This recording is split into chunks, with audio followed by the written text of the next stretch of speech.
Did you know that in Australia, an average of 500 crocodiles are legally hunted every year?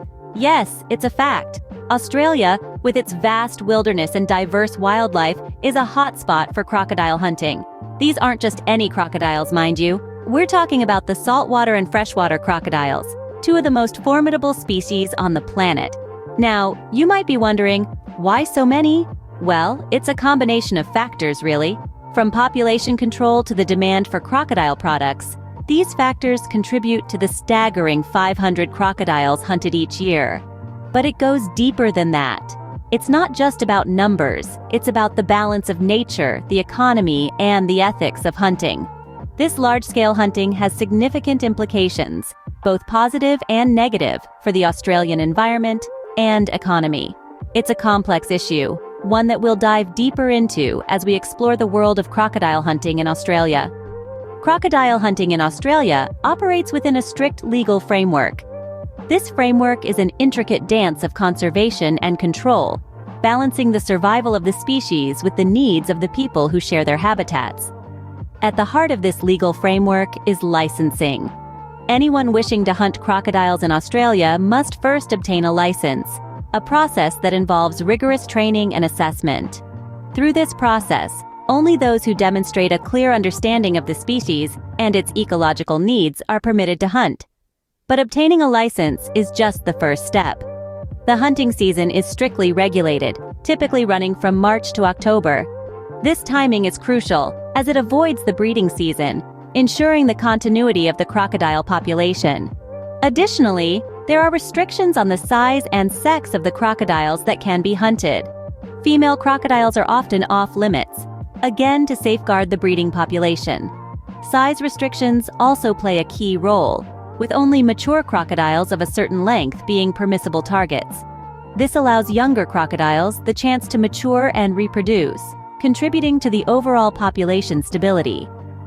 These measures aim to strike a balance between the rights of the hunters and the survival of the crocodile population. They are designed to ensure that hunting does not decimate the crocodile population, but rather helps to manage it, preventing overpopulation and the associated problems it can bring. It's important to note that these laws and regulations are not static. They evolve over time, adapting to new research findings and changing ecological conditions. This constant evolution is a testament to Australia's commitment to conservation and sustainable wildlife management. However, even with these strict regulations in place, the practice of crocodile hunting remains a contentious issue. Critics argue that no level of regulation can justify the hunting of these ancient creatures. Supporters, on the other hand, argue that managed hunting is an essential tool in wildlife conservation and human safety. Despite these regulations, the practice of crocodile hunting remains contentious. It's a debate that continues to rage, a testament to the complexities of wildlife management in our modern world. Crocodile hunting is a significant contributor to the Australian economy. This may come as a surprise to some, but when we delve into the numbers, the picture becomes clearer. The economic benefits of crocodile hunting are multifaceted and far-reaching, extending beyond just the hunters themselves. Firstly, let's talk about job creation. Crocodile hunting and the associated industries provide employment opportunities to many Australians. From the hunters who venture into the wild to the people working in the processing plants, to those involved in the sale of crocodile products, all these roles generate income for individuals and families, stimulating local economies. Then, there's the tourism aspect. Crocodile safaris attract thrill seekers and wildlife enthusiasts from around the globe to Australia. These eco-tourists not only spend money on the safari itself, but they also contribute to the local economy by dining in local restaurants, staying in local accommodations, and purchasing local products. Next up is the export of crocodile products. Australia is a leading exporter of high-quality crocodile skins, which are highly sought after in the global fashion industry. The sale of these skins brings in considerable revenue, making a significant contribution to the national economy. And let's not forget the crocodile farming industry. This sector provides a sustainable and humane source of crocodile products. It's not just about the skins either. Crocodile meat is a delicacy enjoyed by many, both domestically and internationally. Crocodile farms also contribute to the economy by providing jobs, attracting tourists, and generating export revenue. But with all these economic benefits, it's crucial to remember that this is not just an industry of profit. It's about maintaining a delicate balance. The hunting and farming of crocodiles must be done in a way that respects and preserves the natural ecosystem. The sustainability of the industry and the welfare of the crocodiles themselves are of utmost importance. So, while the economic benefits of crocodile hunting are substantial, they must be managed responsibly. Yet, the economic benefits of crocodile hunting must be balanced against potential ecological costs. After all, the true wealth of Australia lies not just in its economy, but in the rich biodiversity of its unique wildlife. The ecological impact of crocodile hunting is a complex and multifaceted issue. Let's start with the most obvious factor: the potential impacts on crocodile populations. Crocodiles are apex predators, meaning they sit at the very top of the food chain. They play a critical role in maintaining the balance of their ecosystems, and any significant decrease in their populations can have a domino effect on other species. For instance, without crocodiles to keep them in check, certain types of fish and aquatic mammals can multiply unchecked, leading to overgrazing of aquatic plants and a subsequent decrease in water quality.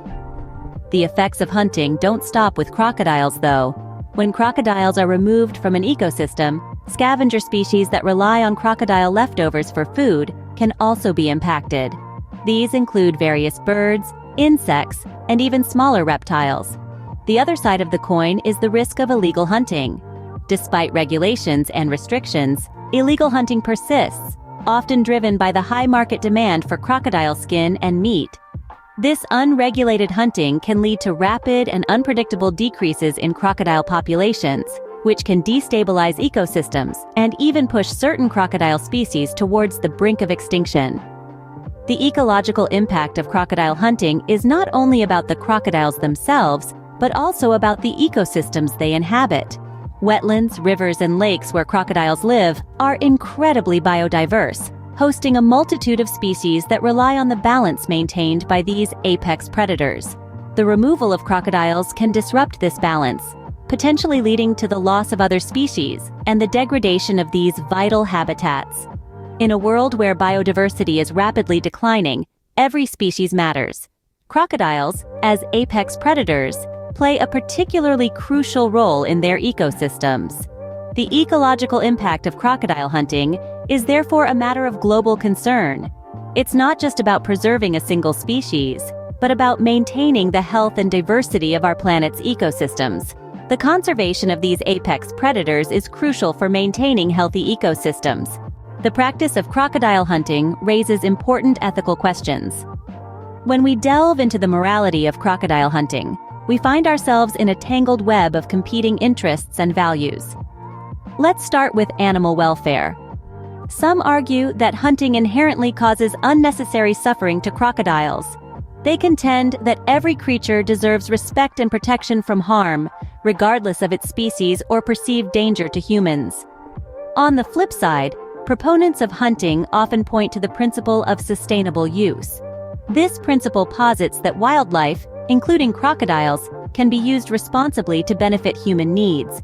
They argue that hunting can be a tool for population control, particularly in cases where crocodile numbers may pose a threat to local communities or other wildlife. But there's another layer to this ethical quandary: the rights of indigenous communities. In Australia, some Aboriginal communities have a deep-rooted cultural connection to crocodile hunting. For them, hunting isn't just a means to an end, but a tradition passed down through generations. It's an integral part of their identity and a way to maintain their cultural heritage. This raises a significant question. How do we balance the rights of these communities to uphold their traditions with the ethical concerns surrounding animal welfare and sustainable use? There's no easy answer.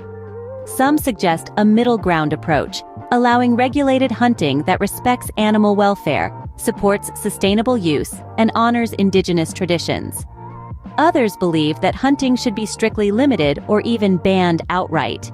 Whatever one's stance, it's important to remember that behind the debate are real animals, real people, and real ecosystems. Our actions and decisions have tangible impacts on these entities, and we must weigh our choices carefully. As with many wildlife issues, the ethics of crocodile hunting in Australia are complex and nuanced. Crocodile hunting in Australia is a multifaceted issue, with significant economic, ecological, and ethical implications. As we've seen, the sheer scale of crocodile hunting is quite staggering. The legal framework that governs this practice is complex, balancing the interests of various stakeholders. On the economic front, crocodile hunting contributes substantially to local economies, particularly in rural and remote regions. However, this economic benefit must be weighed against the ecological impact. The hunting of crocodiles, if not properly managed, can threaten the balance of ecosystems and the survival of the species. The ethical debate surrounding crocodile hunting is equally complex. While some argue for the rights of animals and the preservation of biodiversity, others point to the cultural and economic significance of the practice. In the end, the future of crocodile hunting in Australia will likely continue to be a subject of intense debate, requiring careful consideration